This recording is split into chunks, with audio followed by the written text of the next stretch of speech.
Wow. Okay, I had a big career.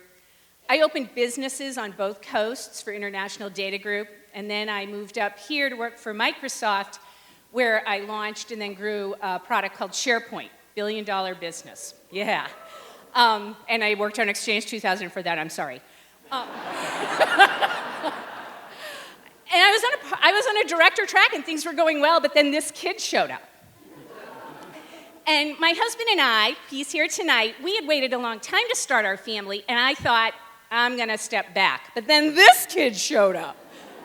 And he's a great kid, but man, he was a crappy sleeper. And so I stepped all the way back. And what started as a 1-year break, turned into 5 because the drama and necessity of everyday life took over. However, we got through this phase. That's Joe biting Elizabeth at my parents' house, and I registered him for kindergarten, and I thought, I'm gonna go back to work. And so I dusted off my resume, and I put together 2 interview outfits, because I love clothes, and I went on 5 interview rounds at a late-stage startup.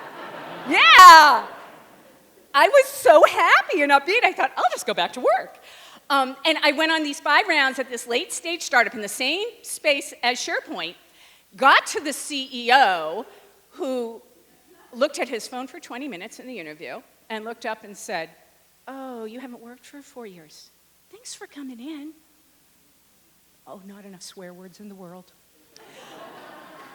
First, my feelings were hurt, and then I thought, dude, I managed a business 5 times the size of your late-stage startup. And if it's like this for me, what's it like for everybody else? Guess what? It's bad. 45% of women take breaks to take care of their families.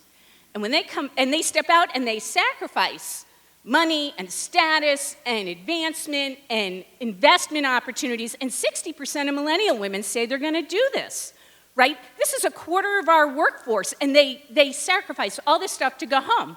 So my business partner, Sarah, and I started this business called The Swing Shift, and we work with women to bring them back into the workforce and to help them put together careers that let them have home and career. And it's going great. I mean, tons of awards, too many for the slide, and I was back. I was back, right? Yeah!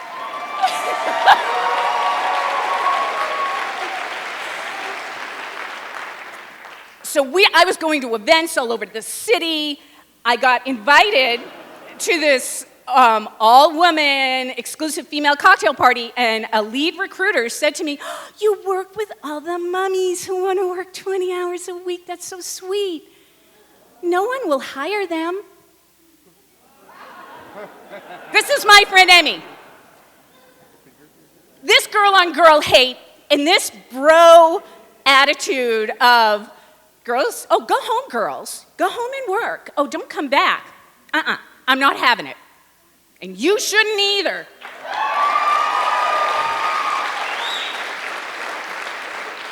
Like my idol, Madeleine Albright, who I got to hear here at Town Hall, says, special place in hell for women who don't help other women. So I'm going to ask you all to do 3 things. 1, if you're at a company, did you know that 30% of women in your company helps boost your productivity and profitability and productivity? So mandate that 50% of your interview candidates are female, and 25% of your hires are. Many of you are in hiring positions. I know you can do this. I hope you all vote. And if you do, I'm a mean mommy. And if you vote, I want you to talk to your state and your federal legislators to do better for our child care. It costs the same amount of money to send a kid to preschool as it does to send them to UW. It pushes women out and it keeps them out. Oh, I'm super emotional about this. You need to ally.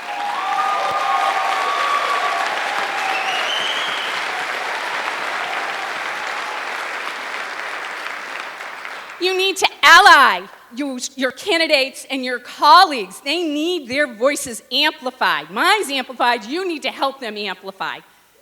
Those were my sisters, my daughter, my cousins, my niece, my friends.